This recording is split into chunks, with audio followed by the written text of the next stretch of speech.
Assalamualaikum warahmatullahi wabarakatuh. Kami dari kelompok 4 yang beranggotakan saya sendiri, Halifah Anggisofi Lutfiana, 2. Hayana Sari, 3. Hizkia Jonathan, 4. Ivan Afrilianto, 5. Maimunatus Sofiah, dan yang terakhir Muhammad Raflinadi. Kami akan membahas mengenai pengangguran. Yang pertama ada definisi pengangguran. Lalu kemudian bagaimana hubungan antara jumlah penduduk, tenaga kerja, angkatan kerja, dan kesempatan kerja. Kemudian penyebab masalah pengangguran, jenis-jenis pengangguran, dampak masalah pengangguran, upaya mengatasi pengangguran di Indonesia, serta upaya pemerintah dalam mengatasi pengangguran. Baik, yang pertama saya akan menjelaskan mengenai definisi pengangguran. Pengangguran adalah masalah makroekonomi yang mempengaruhi manusia secara langsung dan merupakan masalah yang paling berat. Kemudian yang kedua, menurut Sadono Sukirno, pengangguran adalah suatu keadaan seseorang yang tergolong dalam angkatan kerja ingin mendapatkan pekerjaan tetapi belum dapat memperolehnya. Yang ketiga, menurut Menaker Trans, pengangguran adalah orang yang tidak bisa bekerja, sedang mencari pekerjaan, mempersiapkan suatu usaha baru, dan tidak mencari pekerjaan karena merasa tidak mungkin mendapat pekerjaan. Baik, selanjutnya saya akan menjelaskan hubungan antara jumlah penduduk, angkatan kerja, kesempatan kerja, dan pengangguran. Nah, sebelum kita mengetahui hubungan-hubungannya, kita perlu mengetahui definisinya terlebih dahulu. Nah, yang pertama, jumlah penduduk. Jumlah penduduk adalah banyaknya orang yang mendiami suatu wilayah negara. Dan dari sisi tenaga kerja, penduduk suatu negara dapat dibagi dalam dua kelompok, yaitu kelompok penduduk usia kerja dan kelompok bukan usia kerja. Penduduk usia kerja adalah mereka yang berumur 10 hingga 65 tahun. Namun, baru-baru ini usia kerja tersebut telah diubah menjadi yang berumur 15 hingga 65 tahun. Nah, yang kedua, angkatan kerja. Angkatan kerja adalah penduduk dalam usia kerja, yaitu 15 tahun ke atas, baik yang bekerja maupun yang tidak bekerja. Kelompok ini biasa disebut sebagai kelompok usia produktif. Namun, tidak semua angkatan kerja dalam suatu negara mendapat kesempatan bekerja. Nah, mereka ini yang disebut pengangguran. Angkatan kerja adalah mereka yang mempunyai pekerjaan, baik sedang bekerja maupun yang sementara tidak sedang bekerja karena suatu sebab, seperti petani yang sedang menunggu panen atau hujan, pegawai yang sedang cuti, sakit, dan sebagainya. Nah, yang ketiga yaitu kesempatan kerja. Kesempatan kerja adalah tersedianya lapangan kerja bagi angkatan kerja yang membutuhkan pekerjaan. Kesempatan kerja di Indonesia dijamin dalam pasal 27 ayat 2 UUD 1945 yang berbunyi, tiap-tiap warga negara berhak atas pekerjaan dan penghidupan yang layak. Dari bunyi pasal 27 ayat 2 UUD 1945 itu jelas bahwa pemerintah Indonesia bertanggung jawab atas penciptanya lapangan kerja. Pemerintah berusaha untuk menciptakan lapangan kerja bagi setiap warga negara.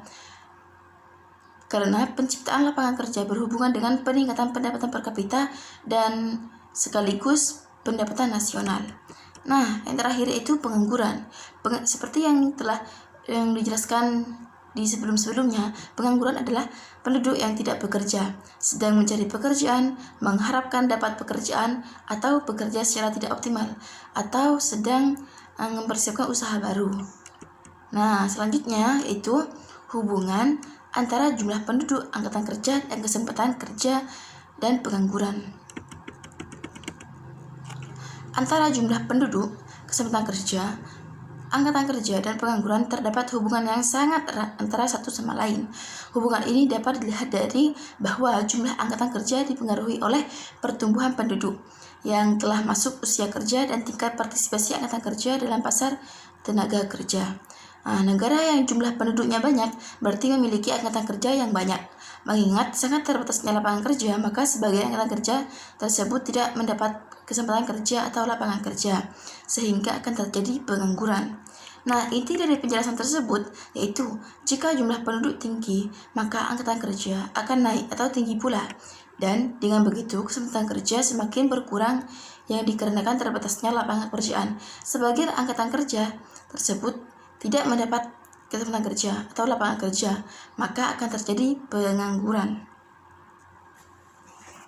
Baik, yang selanjutnya, penyebab masalah pengangguran. Pengangguran umumnya disebabkan karena jumlah angkatan kerja tidak sebanding dengan jumlah lapangan pekerjaan yang mampu menyerapnya.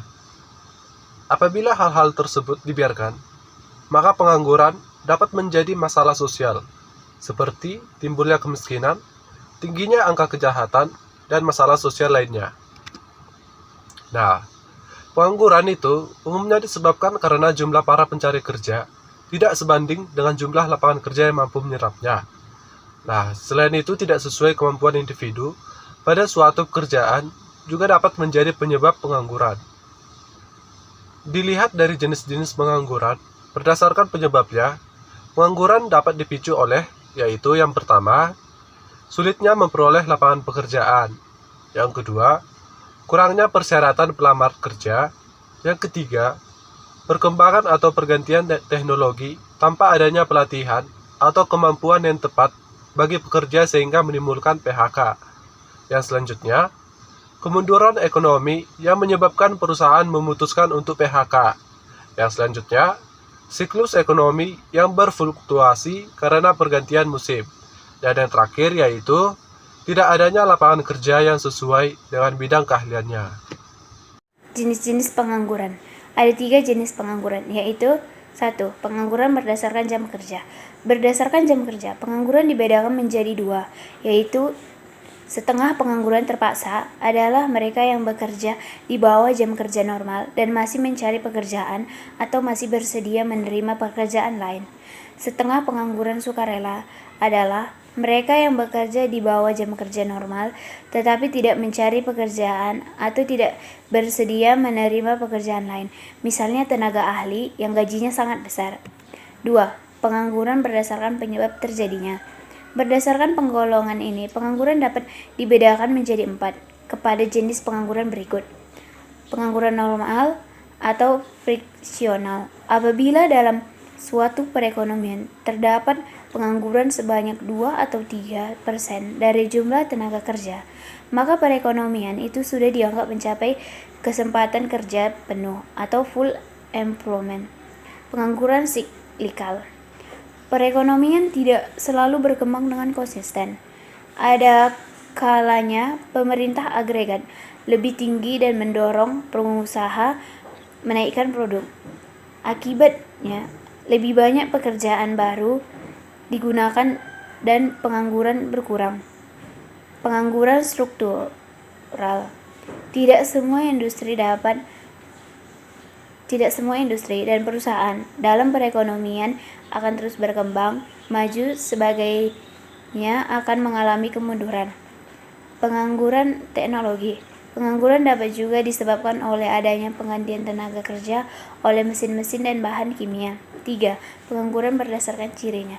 Berdasarkan cirinya, pengangguran dapat dibedakan menjadi 4, yaitu pengangguran terbuka. Pengangguran ini terjadi karena pertambahan lapangan pekerjaan yang lebih rendah daripada pertambahan tenaga kerja. Akibatnya, dalam perekonomian, banyak tenaga kerja yang tidak memperoleh pekerjaan. Pengangguran tersembunyi. Di negara berkembang, seringkali ditemui jumlah pekerja dalam suatu kegiatan ekonomi lebih banyak daripada yang sebenarnya diperlukan untuk melaksanakan pekerjaan. Pengangguran bermusim. Pengangguran ini terutama terdapat di sektor pertanian atau perikanan. Pada musim hujan, penyebab karet dan nelayan tidak dapat melakukan pekerjaan dan terpaksa menganggur. Setengah menganggur. Di negara-negara berkembang, penghijrahan atau migrasi dari desa ke kota adalah sangat pesat. Sebagai akibat, tidak semua orang yang pindah ke kota dapat memperoleh pekerjaan dengan mudah. Dampak masalah pengangguran. Yang pertama yaitu ketimpangan sosial. Nah, di sini yang maksud dari ketimpangan sosial itu dampak dari suatu pengangguran ini terjadi karena seluruh komponen masyarakat yang menganggur. Ada sekelompok masyarakat yang nasibnya masih beruntung, ia dapat bekerja dengan normal memperoleh penghasilan yang lebih. Kemudian yang kedua yaitu adalah kecemburuan sosial, yang dimana hal ini terjadi terpicunya oleh aspirasi sosial yang ada, misalnya ketimpangan pendapatan, status sosial, dan kekuasaan. Kemudian yang ketiga yaitu meningkatnya pengamen dan pengemis. Mengapa bisa meningkat? Karena terbekali pendidikan dan keterampilan seseorang, pengangguran jarang memilih untuk mengandalkan belas kasihan orang tua dan cara tersebutnya tidak baik. Kemudian yang keempat, meningkatnya kriminalitas dan kekerasan lainnya. Nah, di sini terjadi karena kekerasan sosial ini sudah banyak di pengangguran tersebut. Apa yang terjadi seperti pembunuhan ataupun yang lain sebagainya. Kemudian yang kelima, munculnya sikap permisif. Apa yang dimaksud dengan permisif itu?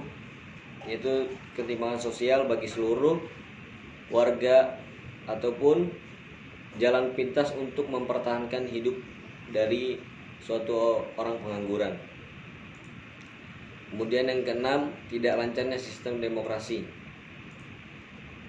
Maksudnya apa di sini? Tidak lancarnya demokrasi karena lebih dominan kepada orang-orang yang tidak berpikir kepada yang menganggur ini. Kemudian yang terakhir adalah meningkatnya komersial ataupun pelacur. Nah, di sini maksudnya karena apa? Banyak terjadi investasi sulit yang mencari lapangan kerja, mungkin dia mendapatkan lapangan kerja yang sulit dan akhirnya dia mencari jalan pintas, yaitu adalah seperti terjadi tindakan keras seperti seks ataupun pelacur. Upaya mengatasi pengangguran ada 7. 1. Tidak memudahkan mencari pekerja. Tidak sedikit perusahaan yang enggan menerima pekerja yang sudah berkeluarga dan memiliki anak. Misalnya saja dengan alasan perusahaan harus membayar asuransi istri dan anak karyawan mereka, ataupun memiliki risiko karyawan akan sering izin karena keperluan anak atau keluarga dan sebagainya. 2. Menerapkan konsep tim junior senior. Pekerja muda dan tua menghadapi masalah yang sama dalam pasar tenaga kerja, yaitu tingkat pengangguran yang tinggi. Namun demikian, kedua kelompok ini memiliki alasan yang berbeda. Jika pekerja muda tidak memiliki pengalaman kerja, pekerja tua mulai kehilangan produktivitas mereka. Solusi untuk mengatasi hal ini sekaligus cara mengatasi pengangguran yang berikutnya adalah dengan menerapkan konsep tim junior dan senior, di mana kedua kelompok tergabung menjadi satu. Keterampilan pekerja muda dan tua bisa saling melengkapi sehingga mendorong efektivitas kerja yang dilakukan. 3. Membuka lapangan kerja baru. Pemerintah dan perusahaan swasta diharapkan dapat membuka lapangan pekerjaan baru untuk menarik minat para pengangguran ataupun lulusan baru sehingga mengurangi angka pengangguran. 4. Memperbaiki kondisi ekonomi makro. Pertumbuhan ekonomi akan merangsang penciptaan lapangan kerja dan memberi dampak positif bagi kaum muda yang menganggur. Pemerintah harus memberi perhatian khusus pada sektor industri yang ramah terhadap pencari kerja muda untuk menghasilkan tenaga kerja yang berkualitas. 5. Subsidi dan pengangguran pajak upah. Salah satu bentuk insentif dari perusahaan seperti subsidi dari pengangguran pajak upah dapat membantu sektor perekonomian dan industri dalam merekrut lebih banyak karyawan. 6. Program pelatihan dan pendidikan. Program pelatihan dan pendidikan dengan tujuan membentuk keterampilan dan pengembangan potensi dapat membantu mengurangi angka pengangguran. Tenaga kerja yang terampil memiliki kesempatan lebih besar untuk mendapat pekerjaan dibandingkan mereka yang tidak memiliki keterampilan. 7. Standar baru untuk pengalaman kerja. Perlu adanya peningkatan kesempatan pengalaman kerja bagi siswa atau lulusan baru di berbagai industri. Mereka harus terlibat dalam sejumlah lingkungan tempat kerja yang berbeda untuk merasakan bagaimana dunia kerja yang sebenarnya. Pengangguran di Indonesia. Kementerian Ketenagakerjaan Indonesia merilis laporan tahun 2020 jumlah pengangguran di Indonesia 9,77 juta orang. Data BPS menunjukkan bahwa tingkat pengangguran terbuka atau TPT sebesar 7,07%, meningkat 1,84% dibandingkan dengan tahun sebelumnya, yaitu 2019. Hal ini tentunya disebabkan karena pandemik COVID-19. BPS mencatat pada Agustus 2020, jumlah angkatan kerja di Indonesia sebanyak 138,22 juta orang, meningkat sebanyak 2,36 juta orang dibanding dengan tahun 2019. Dengan meningkatnya jumlah angkatan kerja, maka tingkat partisipasi angkatan kerja atau TPAK juga ikut mengalami kenaikan sebesar 0,24% menjadi 67,77%. Kemudian BPS juga menyatakan peningkatan ini disebabkan karena pandemik dan juga sebanyak 35,56%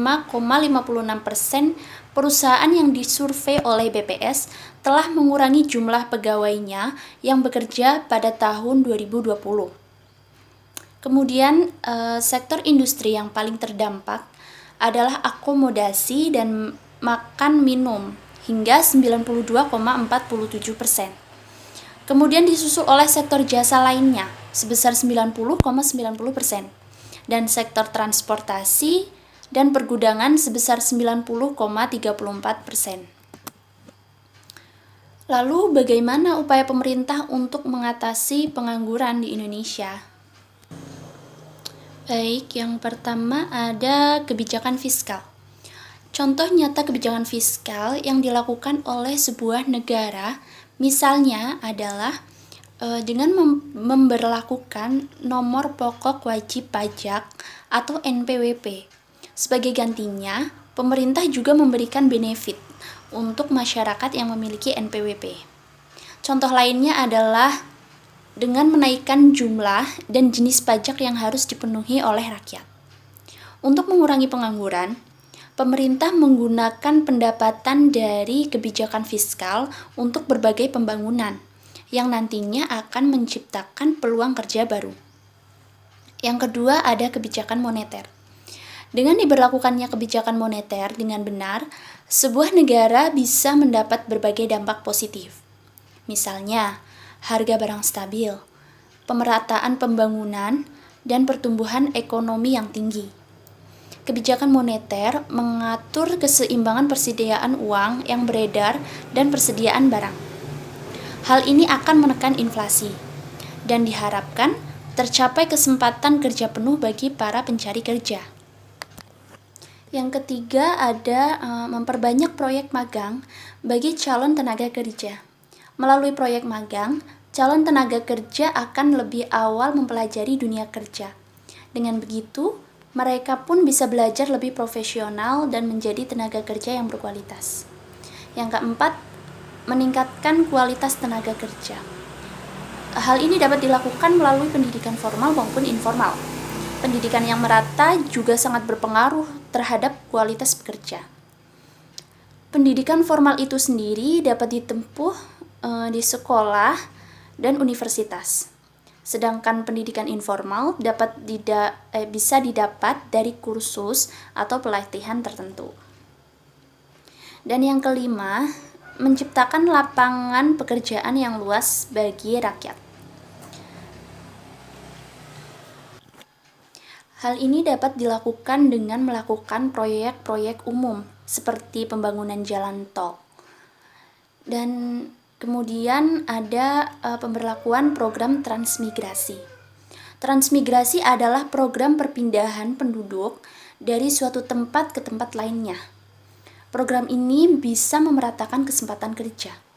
Wilayah yang berada di pelosok pun bisa lebih berkembang dengan adanya pendatang, sehingga penduduk asli juga dapat memiliki kesempatan kerja.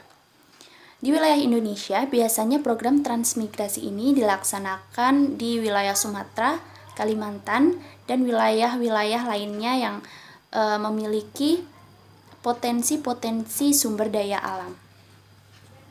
Jadi kesimpulannya, berdasarkan yang telah dibahas, pengangguran umumnya disebabkan karena jumlah angkatan kerja tidak sebanding dengan lapangan pekerjaan yang mampu menyerapnya. Ada beberapa macam jenis pengangguran yang digolongkan menjadi 3, yaitu pengangguran berdasarkan jam kerja, pengangguran berdasarkan penyebab terjadinya, dan pengangguran berdasarkan cirinya.